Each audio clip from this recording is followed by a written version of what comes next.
What do we mean by content when we say content marketing? What is the content part? It's like this. When you, a company, or any organization puts out digital information in the form of a blog, a podcast, a YouTube video, or a social media post, that is content creation, and that's the content we're referring to. You can create content on anything from racing to health and fitness to losing weight to raising worms, or as in my previous video, to underwater basket weaving. The marketing part simply means that you are using content to generate interest or awareness for your company or your business. The goal is to eventually be making money, commonly referred to as monetizing your content or content monetization. So content marketing is when you publish content online in a way to draw more people and eyeballs to what you're doing. There are 4 main content marketing strategies that solopreneurs, entrepreneurs, and businesses use to generate leads and additional income. These 4 strategies are blogging or a website, YouTube videos, social media marketing such as Facebook, Instagram, Clubhouse, etc., and lastly, podcasting. Right now, most content marketing falls into one of those categories. So let's take a look at each one and see which one offers the greatest opportunity to the average person. Let's start with blogging. I started a blog. It seemed like a good place to start, and it seemed like a good idea at the time. What was that line in the famous Kevin Costner movie? If you build it, they will come. If you build it, you will come. Yeah, right. It didn't work that way, Ray, at least not for me. A blog is a great way to draw in traffic, but unfortunately, there are 600 million blogs already in existence and 6.5 billion, yes, billion with a B, 6.5 billion new blog posts being published every single year. There are 31 million blog writers who publish content at least once a month. Ouch, that's ridiculous. Did you know that for most keywords, it can take 12 to 24 months before a post even starts ranking and getting organic traffic from Google? And that's if it's going to rank at all. I can tell you from firsthand experience that this is pretty much how long it takes, and it sucks. If you have a new site with a low domain authority, or DA, then you have to wait at least 1 to 2 years to even see if your post is going to start to rank. Did I mention it sucks? Because it does. It sucks. I've also learned over the years that blogging is super technical and expensive compared to other content marketing strategies. From the technical side,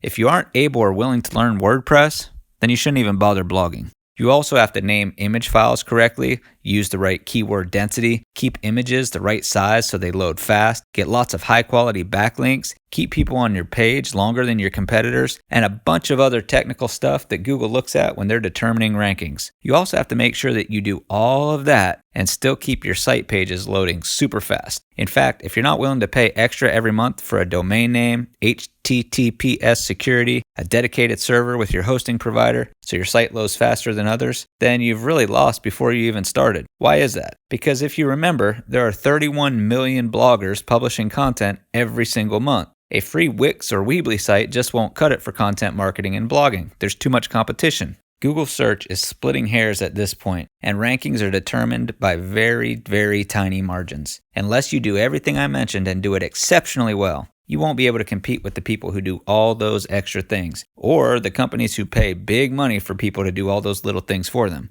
With that many competitors, we're talking about tiny little differences. For example, maybe your blog post loads in 1.4 seconds, but you have competitors who can get that down to 1.3 seconds. If that happens, they beat you on speed. Or what if you have 25 backlinks, but your competitors with 26? Or maybe they have 25 too, but their 25 are better domain authority sites. Then they beat you again. I could go on and on about blogging and the technicality of blogging, but trust me, it's not worth it if you're just starting out. Save your time and energy and money. There are better, cheaper, and less competitive strategies. With that said, let's look at podcasting. Podcasting is starting to grow. Hey guys, if you like learning about entrepreneurship and how to make money online, make sure that you subscribe to this channel so you don't miss any of our updates or any of our content. Now back to the video. Podcasting is starting to grow as a content marketing strategy, but it's not nearly as popular yet as some of the others. So why am I even talking about it? It's because it's early, which makes it a great opportunity for you or for anybody getting started. If you like to talk or interview people, this might be a perfect fit for you because it's all audio. Podcasting does have some cost associated with it because you might want to get some equipment, but if you don't want to spend money up front, you could always download the Anchor app. Anchor lets you record and publish podcasts from your phone. Here are some of the reasons podcasting is a great content marketing strategy. Number one, unlike the billions of blogs, there are only about 2 million podcasts and 48 million total episodes. Now, I know that sounds like a lot, but we learned that blogging has 31 million active bloggers who publish every single month. That means 31 million blog posts are created every month. Podcasting only has 48 million total episodes and only 2 million podcasts in existence. If you do a podcast on a topic, there's a good chance you'll get some traction because there's not as many people competing. Another thing I like about podcasting as a content marketing strategy is that you have people's attention for longer. Podcasting is like any other content marketing strategy because with social media, YouTube, and a blogging article, people usually decide in the first few seconds if they want to stick around. With a podcast, often people are consuming the content while driving or doing something else. They are more inclined to listen through an entire episode. Since it's your voice talking, they are also more inclined to learn to know, like, and trust you, which increases the chances that they will look to you or the solutions you promote when they are ready to buy. If I had time, I would make podcasting one of my content marketing strategies, but at this point it's just not feasible because of everything else that I do. It is currently on my list and I hope to eventually have time to do one. When I do, I'll link to it in the description. Before we get to the best content marketing strategy available right now, let's look at what is the most popular: social media. People are forever on social media, and many people are trying to do content marketing with social media. This is especially true in my industry, which is stacked affiliate marketing. People like social media because things can go viral. However, there's not a lot of rhyme or reason to what goes viral. Plus, a viral video may mean instant fame, but not necessarily income to go along with it. I have no desire for fame, but money makes life easier. As Zig Ziglar said, money isn't everything, but it ranks right up there with oxygen. Anyway, it's very hard to funnel people from a social media post that went viral to a specific page and monetize that instant viral traffic. Social media just isn't set up that way. It's not driven by users doing searches or by search rankings. It's a feed. Feed and search are two totally different animals. With a feed, your content starts dying as soon as you create it and publish it. There's a shelf life, usually 1 to 2 days, maybe longer, if it's a really popular post. However, with YouTube, Google, or even a podcast, your content will mature and grow as time goes on. That's because these platforms are driven by search. Ranking for those search terms, though difficult, can be extremely powerful. For example, I published a blog article about flipping money, and after a few years, it was ranking for some key search phrases such as flipping money, flipping cash, how to flip money, that kind of stuff. It now brings about 36,000 visitors a year to my website, and it's still growing. It took a lot of time to rank for it and for that traffic to start coming in, but it's been bringing in that many visitors for a few years now. After seeing how well it did, I decided to do a video on the same topic, flipping money. It got something like 25 views on YouTube the first few days, no big deal. But a year later, it's generating 3,000 views per month and continues to grow. Well, 3,000 views a month is about 36,000 views a year. That's the same as my blog. So my blog, it took a couple years to get to that point, and with YouTube, it only took a year.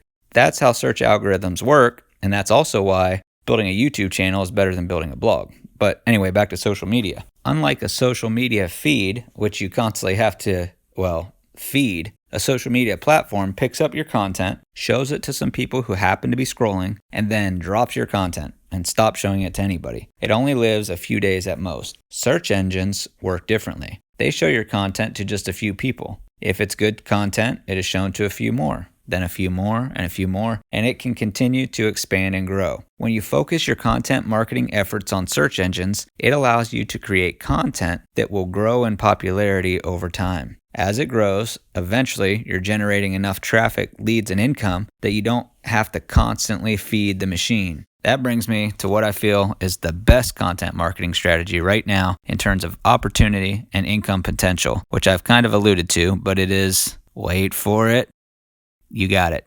content marketing on YouTube. There are so many reasons why YouTube is a great content marketing strategy right now. I'm going to go through a few of them real quick. First, more and more people are starting to watch and use YouTube on a daily basis. YouTube currently has over 2 billion logged in monthly users, and that doesn't even count those who are watching without logging in. I know in my house we've watched YouTube all the time on all of our TVs and nobody logs in. We all kind of share the account. We just have YouTube turned on. We click on the icon. Nobody logs in. I mean, now that the wireless streaming is in most homes, YouTube is able to be watched on the television screen in the living room, the bedroom, or wherever there's a television. That means YouTube is competing now with companies like Hulu, Netflix, cable, and Amazon Prime. I know in my house, we quickly run out of anything good to watch on those other channels, and so more and more often we're being drawn to watching YouTube videos. Plus, since YouTube is a search engine, it's much better at making recommendations than those other platforms. I know sometimes we'll get recommendations for movies and stuff that are from other countries and they have subtitles just because we maybe once clicked on a title that was made in Indonesia. So now Netflix thinks we want to watch movies from Indonesia.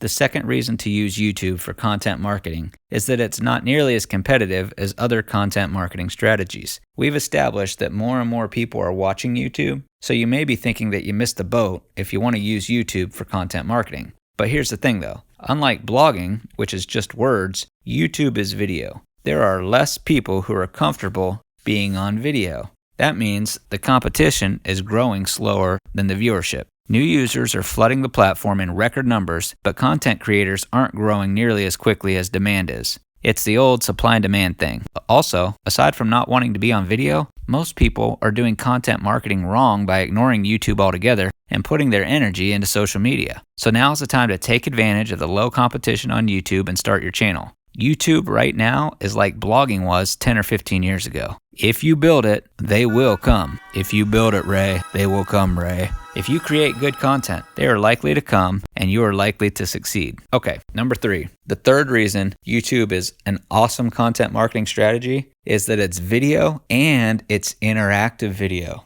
First, the video part. Your audience can connect with you much better from a video than they can from the written word. That's why I always try to start my videos with my own face so my audience can connect with me as a person. And I also want them to know there's a real person behind this channel. It's not some conglomerate. But YouTube video is also interactive. Your audience can interact with you in the comments section. I am always humbled and grateful when I get a comment from somebody, from anybody. It's so neat to me to think that somebody can connect with me from another state or another country just by leaving a comment. Speaking of comments, please drop your location in the comments below so I can see how far around the world this video reaches. And if it's not too much to ask, hit that like button until it turns blue. That'll help me out by helping the algorithm out. Okay, back to content marketing on YouTube. I mentioned earlier how tough blogging is from a technical standpoint. YouTube is quite the opposite, at least right now. There really isn't any technical stuff except making a video, which is much easier to learn than SEO and WordPress. And if you have the money, you can outsource much of it on Fiverr or on Upwork. If you have a phone, you can start learning to make video right away because most phones come with fully functional video editing software if you download an app. Put out good quality content and videos with good thumbnails, and you don't have to worry about all the technical stuff that goes with the website.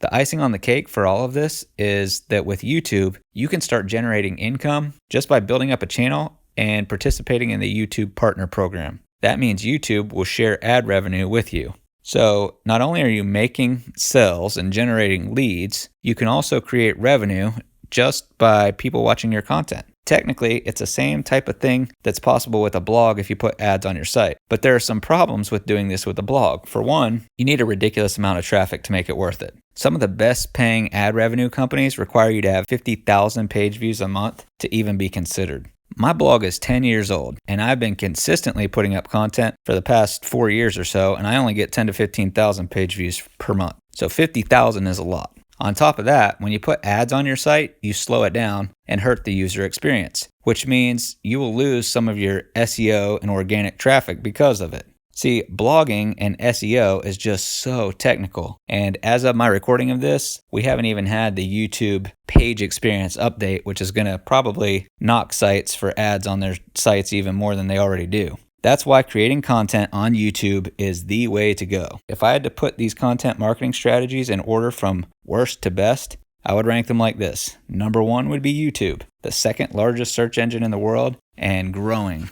Number 2 would be podcasting because podcasts are growing in popularity. There aren't too many out there, and your typical podcaster is a lifelong learner. Some studies have also found that most podcast listeners earn $100,000 or more, which means they would make a great fan base and customer base because if they want something, they can probably afford to buy it. Okay, number 3 would be blogging. Yes, it's hard and it's technical and it's expensive. I hate to recommend it above anything else, but it is based on search, and putting your energy into ranking for search is a much better long-term strategy than creating content for a feed. Which brings me to number 4 and the last on the list. The worst way to do content marketing to me is putting out stuff for social media feeds. Since content on social media typically dies and can't organically grow unless it just gets some traction right off the bat and goes viral, I just don't see it as a good way to do content marketing because you will always have to feed the machine. As I get older, I want to be generating the same or more income without working as much or at all. So social media marketing doesn't get you there, but the other content marketing strategies do,